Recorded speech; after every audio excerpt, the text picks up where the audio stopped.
As a kid growing up, I always looked forward to my dinners at my grandmother's house. It was a special thing to go, and every Sunday after church, we would go to grandma's house. And we felt that love. We'd get the food plus a hug, a special hug from grandma. But there's some people who don't experience that. They don't have a family. They don't have a home in some cases. And they're hungry. They need food. There's an organization in Greenville who is trying to feed those people and to give them that special love that most of us experienced at grandma's house on Sunday. And it's called Sunday Dinners with a Twist. This is a nonprofit. On our guest line today, Red Martin, the gentleman who founded the organization. Red, welcome. Thank you, sir. How you doing, sir? And thank you for having me. Oh, absolutely. Now, I heard you speak at Dabo Sweeney's All In Foundation banquet, I guess maybe a year, 2 years ago. And I got It to tell was you, what a oh powerful testimony. yes, sir. It was 2 years ago, and Mr. Dabo and Miss Kathleen have been so great to our organization. They really um, do a lot for us, and they support us a whole lot. Yeah. Red, let's start with your personal story and how this all came about, how you came up with the idea of Sunday dinner with a twist. Okay. Well, through my through my life, I was addicted to drugs and alcohol, and those drugs and alcohol basically made me homeless. And so I spent about 18 years on and off the streets in Greenville and Sumter and Columbia and all different areas in South Carolina and a couple like Atlanta and Charlotte through the 18 years I was homeless. Um, at the age of 13, I took my first drink. And the reason why I took it is because I never felt part of anything. And I had an impending doom inside that I didn't think God wanted anything to do with me. Things that happened in my past that I wish I wish I was dead.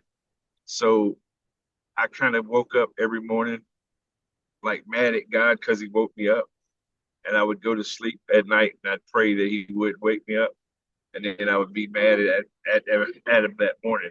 When Yeah. I took that drink at 13, all that stuff went away, and so I started uh, realizing that I couldn't drink at 13 all the time. I had to find another mechanism that I could use.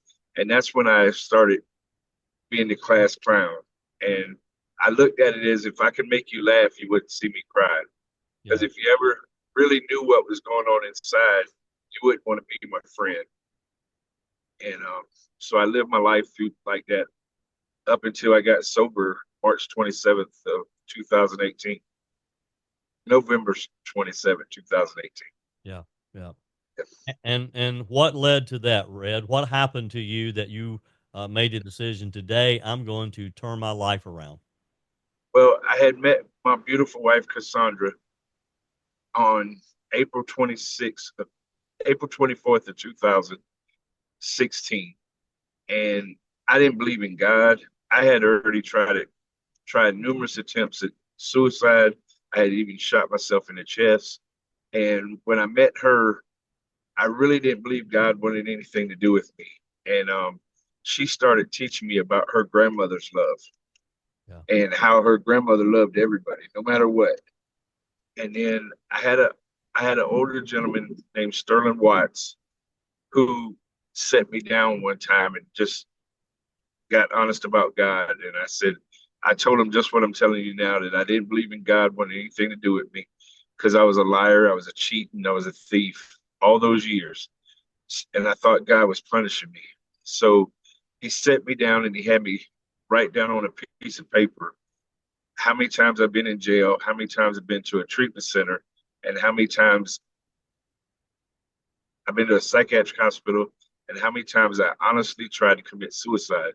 And on the bottom of the piece of paper, he said, write down how many friends and family members have died of this disease. And so when I wrote it down, I had 32 treatment centers, 8 psychiatric hospitals, 6 times in jail, and 5 times I honestly tried to commit suicide, Wow. even shoot myself in the chest March 23rd of 2000. Wow. Yeah. And on the bottom of the piece of paper, I had eight. And usually when I did paperwork with him, I would just slide it back over to him. But something came over me and I got chills and I started to cry because I looked down on that piece of paper and I realized that God had been there every single time because I should have been number nine a long time ago. Yeah. Yeah. And when I saw that on that piece of paper, I could no longer deny God's love and that love that Cassandra was showing me. Yeah. Yeah. Wow. With me today, Red Martin, and we're going to talk now about this wonderful organization because Red, not only did you turn your life around, but now you're serving others. You're helping people know that love of having dinner at grandma's house. Talk with us about your organization, Sunday Dinner with a Twist, and what you guys do. So we started it 7 years ago, and the way we started was Cassandra asked me how the people eat out there that are homeless. And I told her, and she said, well, what they're missing is Sunday dinner like my grandma used to cook. Because no matter what you was doing, you could always go to grandma's house. Yeah. So when we started it 7 years ago, we started out of the back of our car. My wife would cook 50 to 75 meals, and we'd open the hatch to the car, and I would get in the back, and we'd ride around with the hatch and just hand them out, hand plates out. Um, we we cooked Sunday dinners, and it was it was in I think 5 years ago. I had called in the Roar station, and that's how I met Dabo because Mickey Plyler had asked me um, about Sunday dinner because I was calling in with a question about the character of Clemson. And when he asked me what Sunday dinner was about, we stopped and just talked. And he kept going through the breaks and everything. We just talked about Sunday dinner. And when we almost got finished, he said, hold on, tell me how we can donate because people are wanting to donate. And we had $50 left in our account. Reggie Pleasant, the chaplain of Clemson, had sent us $1,000 the day before I called Mickey's show. And that afternoon, the Roar listeners raised over $11,000. Wow. Wow. That's how we was able to grow from there. Yeah, yeah. So let's fast forward to the present time. Talk with us about how many meals do you typically serve in a week? Anywhere from 225 to 250, and that's as of today we have 78,029 plates served Wow. in the 7 years. Yeah, yeah. If you'd like additional information about this great organization and the work that Red and his wife are doing, just check out their website, sundaydinnerwithatwist.org, sundaydinnerwithatwist.org. And Red, if someone, obviously, if they want to donate, I assume they can probably donate at your website. But what if someone's listening who just want to help? They have some time and like to volunteer. Well, they can meet us at 3 o'clock at 2111 North Pleasantburg Drive at the old Bilo, and that's where we leave from, where we go ride around and hand the plates out all over Greenville And this is every Sunday, every Sunday. We haven't missed a Sunday in 7 years, except regardless. one when Helena hit. We missed one Sunday. Yes, I was going to say, but regardless of weather, you're always there and you're taking the meals. Yes, sir. Yes, sir. Yep.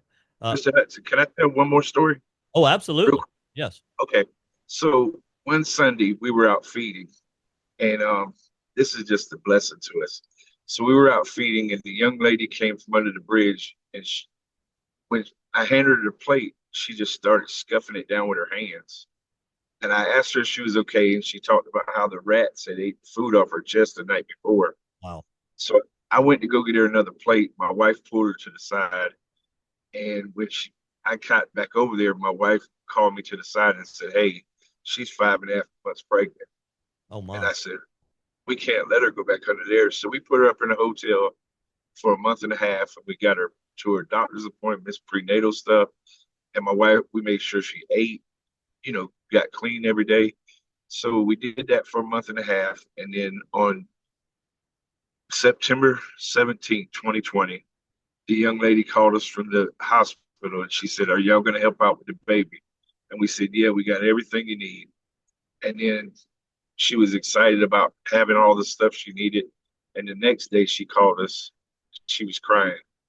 Mm. And she said, "Hey, if y'all don't get up here to the hospital, they're going to put him in foster care." So my wife called me and said, "Hey, we got some papers to sign. Meet me at the hospital." And when I met her up at the hospital, we signed the papers, and DSS made them tell us why they were in need for us to get the baby. And all of them tested positive for drugs. So we came back that Sunday and picked Sam up, and he's been with us for 4 years, over 4 years, and we just adopted him July 26th of 2000, July 26th of 24, and it was 2 days before my birthday, so it was absolutely the best birthday present I ever got. Wow, what a story, Red. What a story. So Sam is with you guys. Yep, That yep. is amazing. That's amazing. Well, I just thank you and I admire you for the work that you do and the impact you're having on our community because this is an example of it's just not the dinners that you serve on Sunday, but you working every day helping people, aren't you? Yes, sir. And our mission, our mission statements was show love with no stipulations. And if we do that and others do that, we can humanize the homeless. Yeah. Yeah. Yeah. Red Martin, thank you again for what you do. God bless you. And again, if you'd like to help Red, if you'd like to volunteer, if you can help out financially and help with these meals, just go to sundaydinnerwithatwist.org, sundaydinnerwithatwist.org. I'll post it on my social media and website as well, but just help this wonderful organization out. Red, thank you for your time today. Thank you, sir. Thank you for having me. My wife sends love. Absolutely.